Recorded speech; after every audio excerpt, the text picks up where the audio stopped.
Assalamualaikum warahmatullahi wabarakatuh. Selamat bertemu kembali di kuliah online dengan Andre Hermawan. Untuk sekarang kita akan bahas mengenai ergonomi dan kesehatan kerja terhadap produktivitas. Jadi ergonomi ini sangat terkait dengan kesehatan kerja. Kita akan coba bahas mengenai apa itu ergonomi. Pengertian ergonomi itu kata asalnya dari ergonomos atau ergonomi ini. Jadi kalau ergon itu adalah kerja, pengertiannya, nomos adalah aturan. Jadi ergonomi adalah merupakan aturan tata cara dalam bekerja secara harfiah ya. Tetapi secara umum ergonomi adalah ilmu yang mempelajari manusia dalam hubungannya dengan pekerjaan, dengan segala aspek dan lingkupnya. Jadi tidak lingkupnya tidak hanya aturan kerja, tapi walaupun itu memang bagian dari itu, ergonomi itu mempelajari seluruh aspek yang terkait dengan hubungan antara organ tubuh kita dengan mesin, dengan tempat alat-alat lain dan lain dalam bekerja agar si tubuh yang pekerja yang dipakai itu tidak melalui kelemahan atau tidak mendapatkan kecelakaan atau penyakit dan lain-lain. Nah, itu ilmu ergonomi. Jadi konsep dasar ergonomi adalah dasar dari Yunani adalah ergonomos, aturan kerja ya. Tapi kalau di Skandinavia itu namanya bioteknologi. Nah, itu pelajarannya beda gitu. Di istilah-istilah lain dari ergonomi ada bioteknologi atau personal research di Amerika Utara atau human engineering di Inggris dan Amerika. Kenapa ergonomi? Karena pekerjaan yang tidak ergonomis itu menyebabkan ketidaknyamanan sehingga orang sakit, akhirnya biayanya tambah tinggi, penurunan performa dari si pekerja itu sendiri, kemudian secara efisiensi kurang baik atau tidak efisien, daya kerja dan kecelakaan. Itu menjadi pertimbangan kenapa kita harus membangun sistem yang betul-betul ergonomis. Di mana saja ergonomi ini, aplikasi ergonomi diterapkan itu bisa di mana aja, di rumah, di tempat kerja, di perjalanan, di transportasi, di tempat belajar, di macam-macam. Semua sebenarnya kita butuh aplikasi ergonomi.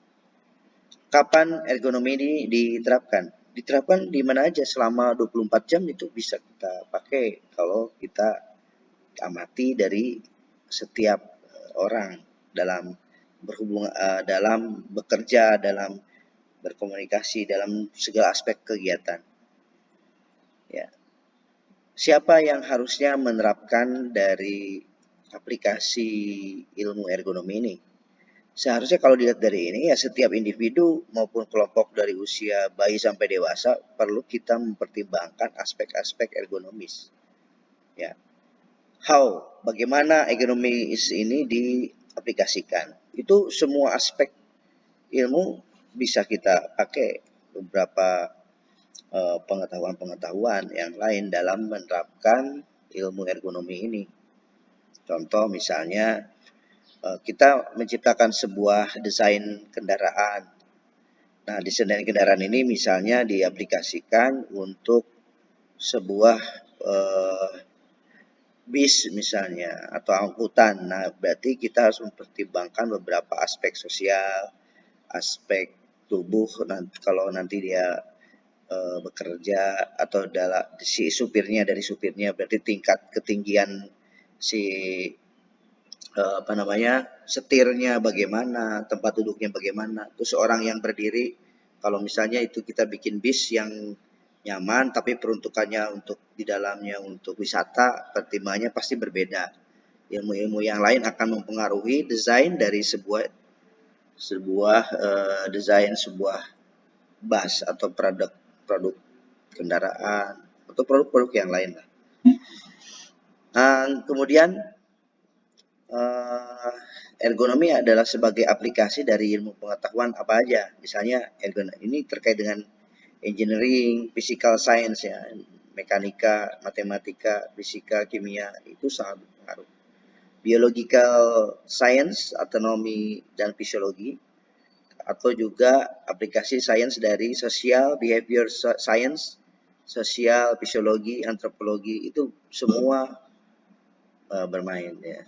Tadi kan disebutkan ada, kalau biological science ada autonomi, kemudian engineering science, mekanik, matematik, fisika.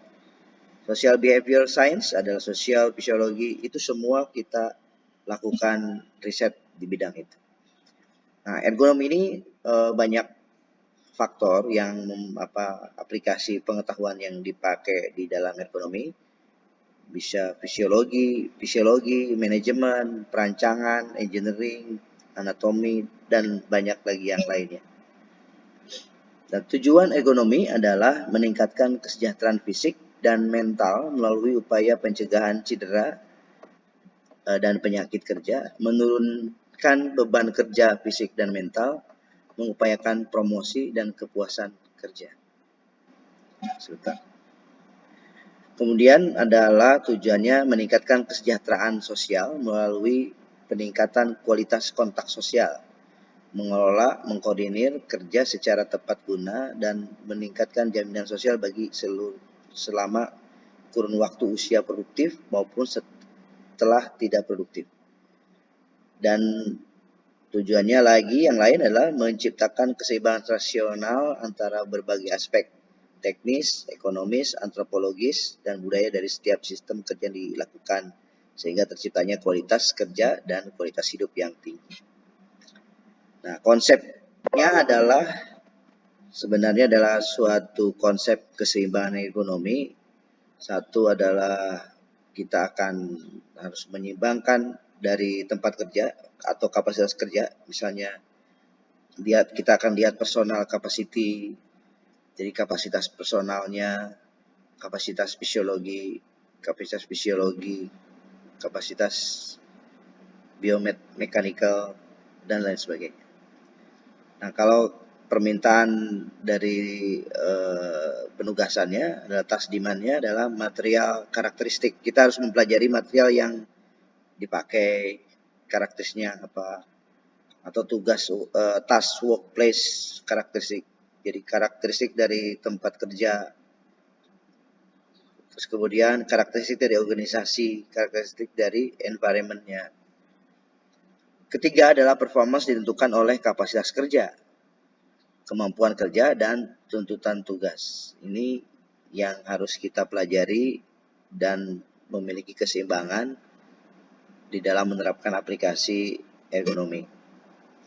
Jadi konsep dari keseimbangan ergonomi, jika ada tuntutan tugas lebih besar dari kemampuan kerja, manusia akan mengalami overstress, discomfort